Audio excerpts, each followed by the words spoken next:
Okay, everybody, thanks so much for being here at the Caring Conference. I'm Denise Brown, and our next presenter is Donna, and she's really going to give us a perspective about how we can recover from the trauma we experienced during our personal caregiving experience. So Donna, take it away. Thank you so much, Denise. I'm so pleased to be here. I won't be able to see the chat now. So I want to talk today about trauma in caregiving and a little bit about some of the trauma that I have experienced over the years. I'm a lifelong family caregiver for our son, Nicholas, who is 33 and is very medically complex and has had many, many life-threatening events in the course of his life, and along with chronic pain and a palliative, the need for palliative care beginning in 2004. And then also looking after my mother with my sister, and my mom lived with dementia until the age of 96, and she died in 2018. So just going to, whoops. So this is my family. I wanted to introduce you.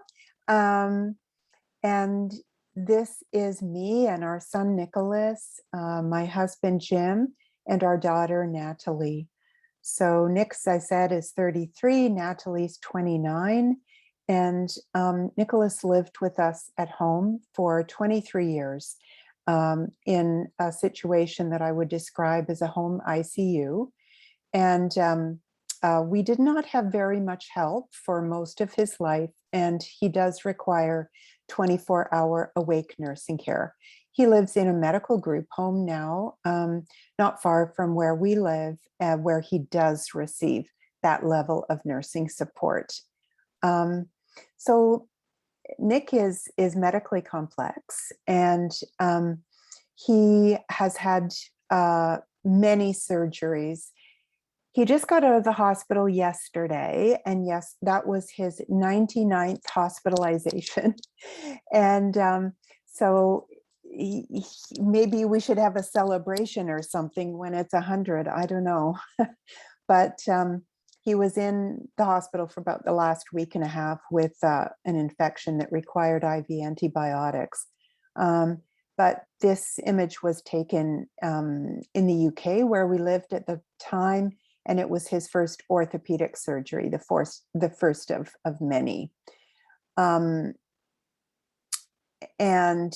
is, as I mentioned, Nicholas often is in the ICU and often struggling with very life-threatening sort of situations.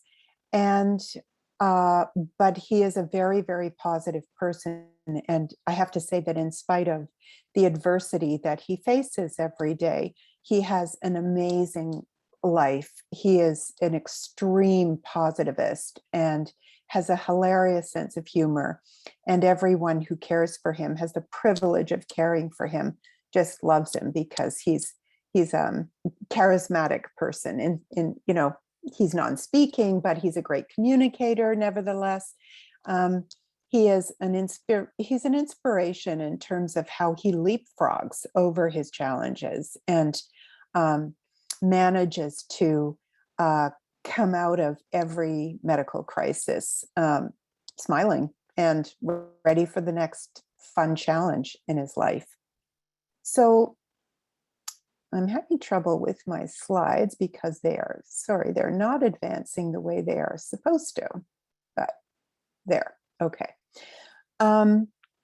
So as I mentioned, I became very interested in trauma, and a lot of the work that I do, besides writing, I've authored 2 books and talk about that at the end, but I also do a lot of work in family engagement in health research. And one of the research projects that I got involved with was a research project looking at post-traumatic stress disorder in parents of children with complex care needs. And I'm very pleased to see also that today Janine Lebsack is with us, and she was the chair of the Parent Advisory Committee on this project too. In terms of the work that we did in this project, we did a survey, and we also evaluated a virtual therapeutic intervention, which I'll talk more about in a minute, to see whether or not it was going to be feasible to do therapy for parental caregiver PTSD using the internet. And it was a successful, I think we can say, after this study, that it was a reasonable way to deliver this kind of therapeutic intervention. But, you know, I now understand so much more about what trauma looks like in caregiving than I did before I started talking to the researchers and looking at the data and everything. And this slide is a slide that we presented at grand rounds at a major hospital. And this slide is really about me and my experience of trauma. So it says Morgan's PTSD mode, but it's really Donna. I don't know why they didn't that would have been fine, use my name. But anyway, they didn't. Me. And so what happened is that when I was a teenager, I was 17, and my dad had 2 major strokes. He was paralyzed and he'd lost his speech. And he was sitting in his chair in the living room, and I was home alone with him on this day. And I was in my bedroom, and I heard my dad make a sound that didn't seem natural. And so I was like alerted, and I walked quickly down the hall, and I came to the opening into the living room at the end of the hall, and I looked at my father, and he was he had turned his head to one side, and he was shaking, and his eyes were rolling back in his head. And I thought in that moment that my dad was having another stroke, and that I was watching my father die. So I called 911, we brought him to the hospital, and it's turned out that it wasn't a stroke, it was a seizure. And they told us that people who have had stroke are often susceptible to seizures. But that was the first time I had ever seen anyone have a seizure. And it took me a long, long time to get over that, years to get over that. Anyway, fast forward to Nicholas, our son Nicholas's very first day in preschool. And he was 2 years old. He went to a special needs preschool. And so they started them young there. So they got their therapy and so forth there. Anyway, it was his first day, and off he went in a little school bus. And I thought, oh my gosh, it's my first 5 minutes of respite in his life so far, really, because having a child with a severe brain injury meant that you were hypervigilant and on duty, 24/7.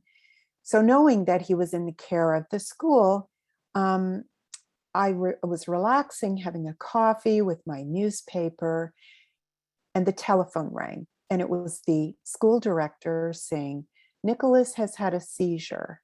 He's on his way to the hospital and he is not responsive. Would you drive and meet him there? And so I did. of course, I went to the hospital. This had been Nicholas's first seizure, by the way.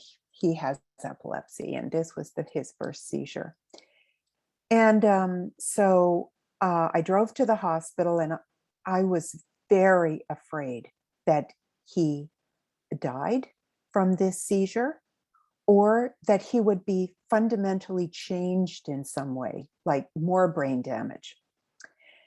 And so I went through the opening doors, and I could hear him crying, and he sounded just like himself.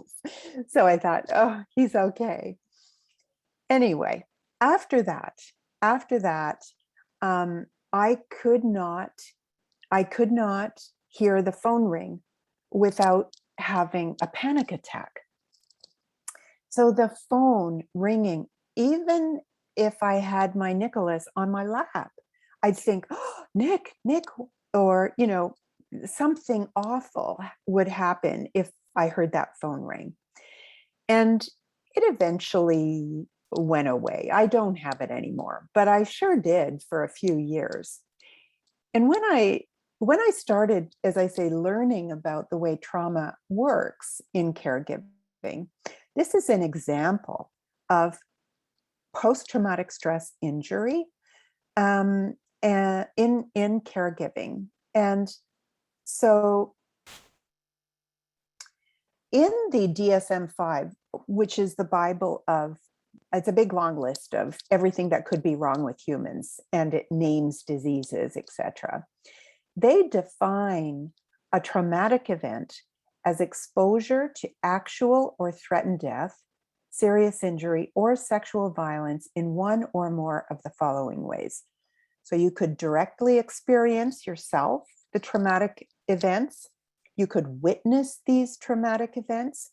You could learn about them from someone else, and that it occurred to someone close to you, like a close family member or a close friend. That person would tell you what happened to them. Or you could experience repeated or extreme exposure to aversive details of the traumatic event. So something that would be constantly reminding you, if there was something on the news, I don't know, like maybe even think about 9/11 and people who died in 9/11, and the fact that it comes on the news year after year. So these, I think that's what that number 4 is referring to.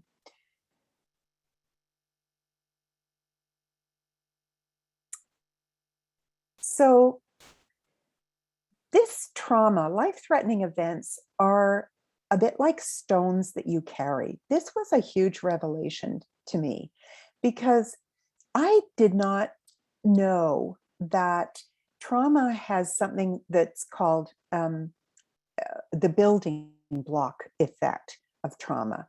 So the first trauma that you experience, you think, yeah, okay, that's fine, especially when everybody tells you it's all better now, it's all fine now.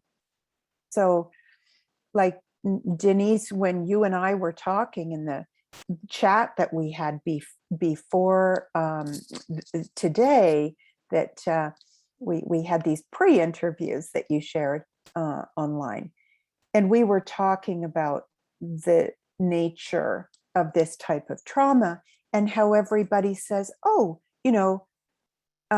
it's normal to have seizures if you have a stroke. So you think the message in your head is, oh, okay, it's normal, so I shouldn't have a big reaction to it because people are telling me that, it's normal. And when seeing your father have a seizure is not normal, it is traumatic. Many of the things that we witness in the course of serious disease and disease progression in people we love, much of it is traumatic, particularly people who do CPR on their family members. This is a common occurrence. And just because your caree starts breathing again doesn't mean that you are not left with a wound from that trauma. So the first trauma can be relatively no difficulty, but then the next time something like that happens, that bag of stones on your back gets bigger and bigger and bigger. And by the time you're carrying a heavy load of trauma in your baggage, so to speak, it doesn't take much for you to fall down. So it'll take a small trauma, something that others would look at and say, what's your problem? It's not that bad. They don't know that you have had so many previous experiences that are compounded onto the present experience. So the aims of the study that we did, we wanted to know more about trauma and the mental health of parents of children with disabilities, particularly complex care. And we wanted to develop and provide an intervention that was tailored to the needs of parents and caregiving parents. And we want to show the feasibility and the effectiveness. And if you want to know more about the study, there's a website there that just describes it. So the type of online therapy is called ENET, and it's psychoeducation. It involves something called a lifeline, which I'll show you and explain what it is in a minute. And there are 90-minute exposure sessions where you're guided to talk about the traumas that you have experienced. And then there's a final session that is a wrap-up session. And they really put you back together at the end. There's a lot of safety mechanisms to prevent people from completely falling apart. I mean, most of the time people have to continue caring for their loved ones. So you can't be incapacitated by this. The good news is that this is very generalizable to all caregivers, and the caregivers who participated in this study reported feeling a lot better and having a much better handle and control over their symptoms of PTSD. So the lifeline looks like, that. And what you do in the therapy is you talk about your life from beginning to end. And your life is symbolized by that rope, and flowers are the symbol of happy events. Stones are trauma. Candles are sad but not traumatic events. And you can see that this person has had quite a lot of trauma. And but there are lots of flowers there too. It's so interesting when you begin to look at these events individually. And because what happens when we are not able to view them individually is you would see this all mashed up together. And that's why that post-traumatic stress disorder is described as a problem of memory. Memories get connected together, and then they get triggered by something that is unrelated to, in the present, it's unrelated to what happened in the past, but you think the past is going to repeat itself. It feels like a very present threat. So, it's so interesting. I want to just say we all carry so much trauma. I don't know, I don't have the statistics, but I would guess that these statistics wouldn't be that different from the general population, I wouldn't think. Most people have been in a car accident. How many of us have had unwanted or uncomfortable sexual experience? Most of us. I think 57% is low, but that's what our survey showed. Physical assault, 52% of everybody had, and these are children of complex care parents. So never mind their experience as caregivers. These are the other traumas in their life, which I think are pretty typical of most people, particularly, let me guess, women. Natural disaster with climate change, most of us have experienced that as well. And an astounding 39% had experienced sexual assault. So now the important thing here is that their experiences with their life-threatening situations with their children are added on to these traumas. And so, whoops.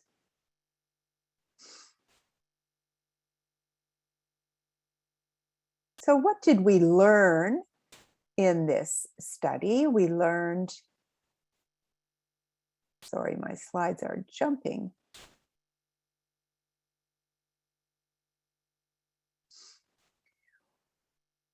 We learned that this type of therapy is feasible with parents, and that paraprofessionals, so the therapy wasn't done by psychologists. There were psychologists supervising and, of course, leading the research team, but we had trained coaches giving the therapy. So imagine if this was available for all caregivers. It would be so helpful, so amazing to be able to,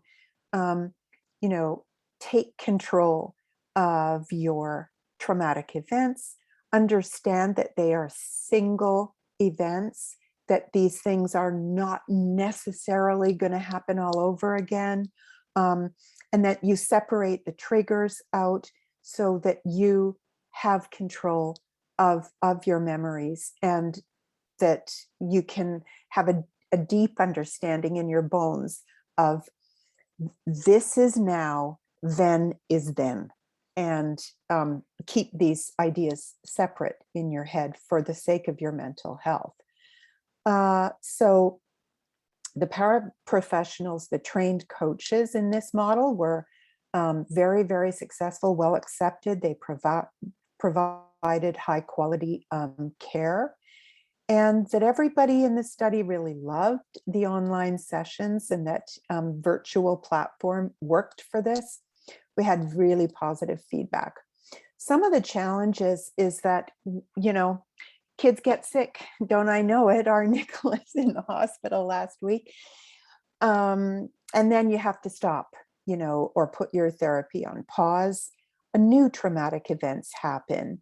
And, we had some people who lost beloved family members in the midst of their therapeutic course of treatment. So, and COVID-19 and homeschooling made everything harder.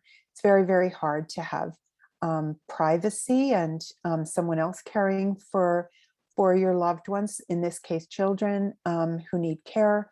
You have to organize to be alone for 90 minutes in a room in complete privacy. In the context of this study and this event, I just want to talk for a second about the courage that it took me, Janine, every parent who participated in this study. What a lot of courage it takes to face your demons and to pull out painful experiences and look at them again and try to understand them differently. It takes a huge amount of courage, and I do not judge anybody who is not ready to do that.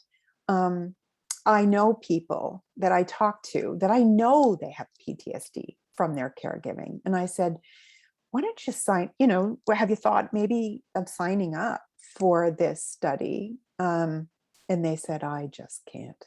I'm not ready. Sometimes this work has to occur after caregiving for some people. But whether it's after, during, it still takes a huge amount of courage. It's looking at the hardest times of your life, putting them in a box and putting them on the shelf. And doing any of that work in mental health recovery is, it takes great courage. And I have enormous respect for people who've been through this. I will say, though, that the metaphor that comes to mind when I think about trauma, recovery, and caregiving is a type of Japanese pottery called kintsugi. And there's these beautiful Japanese pots that are broken, but mended with gold. So you can see where they've been broken, but they're more beautiful after they've been mended with gold than they were even as original unbroken pieces. And I think that we do gain extreme wisdom and strength if we're able to come through this with a new sense of meaning making and love in our hearts, and also self-compassion. So these are some of my contact details. If you'd like to get in touch with me directly, my contact details are on my website, which is donnathomson.com, at the Caregivers Living Room, and also on Facebook, the Caregivers Living Room, it's also called. And I'm on Twitter. I'm very active on social media, so you'll always be able to find me. And my latest book is co-written with Dr. Zachary White, who is a wonderful professor of care communications at Queen's University in Charlotte, North Carolina. And it's called The Unexpected Journey of Caring, the Transformation from Loved One to Caregiver.